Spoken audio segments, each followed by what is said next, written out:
Welcome back, everybody. It is 4 o'clock. It is Friday.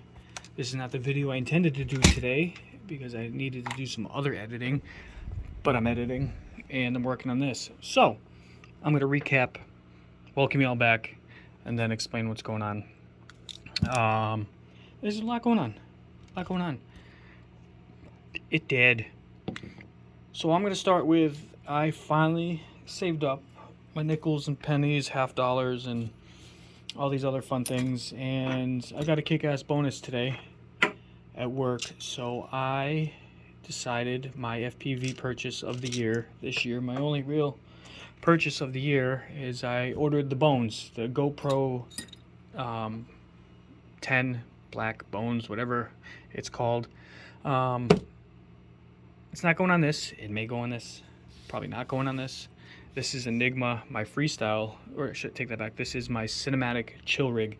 Not supposed to freestyle. And the only, long story, not trying to sidetrack, but I got together with a sort of member, sort of acquaintance, friend that I met through F and Chet. He's a fellow gun member at the Windsor Sportsman's Club here, and I've been meeting up with him, sharing in his adventure of what's going on, building a brewery and all that, and documenting that for him. And he invited me to come check out, I wouldn't call it a drone show, but he had a company come out today because he works with pest control and other avenues like that, and these guys do crop dusting and other things, but are looking into the pest thing, and so a lot of things mixed together. But they brought out a $10,000 to $15,000 massive drone, and I'm not saying drone is in what everybody calls these things. This was a legit autonomous,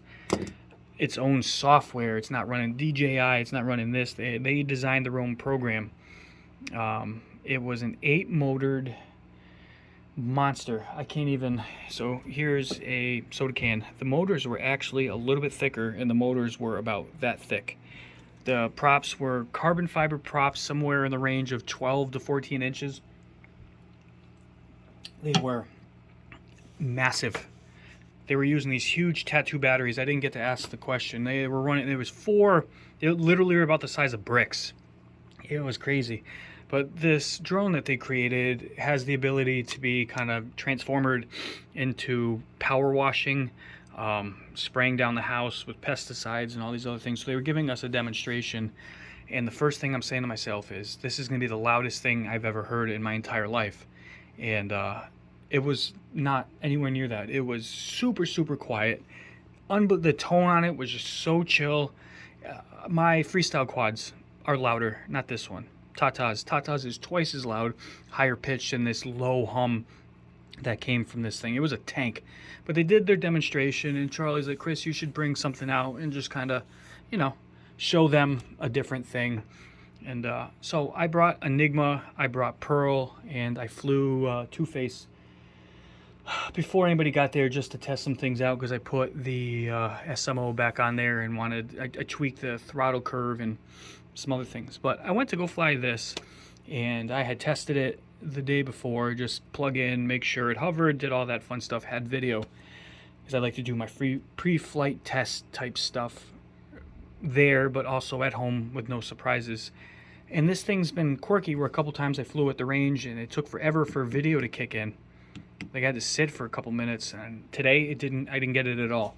So it was kind of frustrating, to say the least. But I had a backup VTX, and big shout to NEFPV member Hillbilly FPV. He's been kind of quiet. He's been going through some family stuff. He had a loss in the family, and he's just trying to get back to normalcy and get through the struggles of life. But in our exchange of stuff, let me see if I can peel this back a little bit. He sent me this HGLRC MT forward VTX, and at the time I'm like, I got a couple ideas what I want to do, maybe a new project. But it was a godsend, because I just finished plugging it in and making sure that I had video, which I did. This is the first kind of weird standoff style VTX. I usually built into the stack, or a standard, where to go, like one of these guys that I've been using, which doesn't give you a lot of options with this hanging out the back. But this had the UFL to SMA, and then I have the antenna. I had to make, which I think is kind of cool, I made this holder because I didn't have anything. I don't have a 3D printer, so I couldn't print the thing that goes post to post that has the hole in it. So this was literally a strap that held down the drift truck that I sent to budget builds, or FPV budget builds. So I manipulated it, I shaved it from being 4 holes, put some notches in it, I zip tied some hot glue, and it works. It's solid. It's got some room to play. I kind of dig it. I've never done a VTX in the back like that. I did the standoffs that I needed to do, rewired. The old one got power right from the battery, and this one's off the board on a 5-volt. Everything is secure. Nothing can come out, hit. Like I said, this thing's got plenty of play, and we're golden. So I may go back in. Like I said, I got the bones. I am going to run that on Pickles as the main flyer, but I know with its lack of weight and capability, I may want to put it on something else or other things. The only downfall, if you call it downfall, is it's got to be powered, so you got to go in, and I had it powered. I had the SMO powered in here before, so it will be easy enough, and I got a backup plug coming from that. If you do have a Bones and looking for extra power plug, on eBay there is a guy, he also has a video on YouTube, I just don't remember his name. He has a store, and he makes the power plugs, so if you need a backup plug, and you can run them around. Another idea, somebody yelled at me and told me to do it. I don't think I saved the plugs. So the little tiny whoop plugs, not the PH 2.0, the PH 0.1, that little tiny whoop plugs that come for your batteries. What you could do is you could pigtail the one that comes with it and just put one side of that on that loop, and then wherever your power is, go to the male or female side on all the quads you want. So you technically only need one plug and wire set, and you're just jumping from one quad to the other. I may end up doing that too, depending on which quads I want to put it on. But I'm going to get back to editing. I'm going to edit the footage that I got from watching this thing fly and do its thing. I flew Pearl. Where's Pearl? Pearl's over here.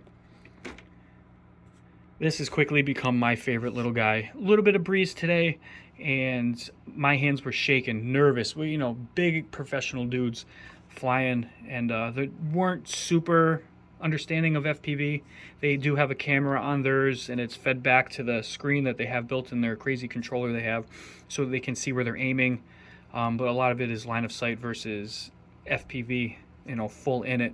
I got the baby Retell finally in here. I did a test flight yesterday in the house, or the day before, whatever the hell day it was. Flies great. The only, I don't call it a bad thing, is I'm not worried about scratching it up. It goes back too far and it bumps the board, so I pushed it out. No big deal. I may do a bumper or something, but for what it does, it's perfect. But anyway, so I put that thing down, and frustrated, I'm like, wait a minute, it's not as exciting, but you guys want to check this out. I got this little thing here. It looks like a toy, but it can go anywhere. And I was pretty decent well back into the open part of the field, and I flew it into the barn that they're turning into a brewery, flew all through the bottom, and then went upstairs, flew around upstairs through the table, and then back out and into the woods and the trees.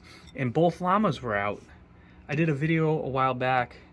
I gapped a llama and I liked it, and I thought that was hilarious, and I haven't been back there flying since. Both the llamas were out eating, and I kind of saw that he wasn't paying attention. I dove under one, and then as I turned around, the other one was there, and I just committed and went right and gapped both llamas in that video that I got to take off my phone here. So it was cool. And this thing, I said, it's super safe. It's only 75 millimeters. It carries the Insta-Go 2, and it gets a great flight time. I love it. And the guys were super impressed. Guys that were flying a $15,000 drone were like, wow, we got to build something like that. You can imagine the things we could do with something that size.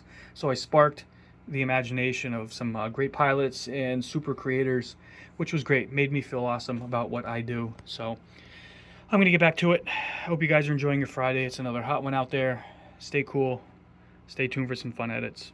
Peace out.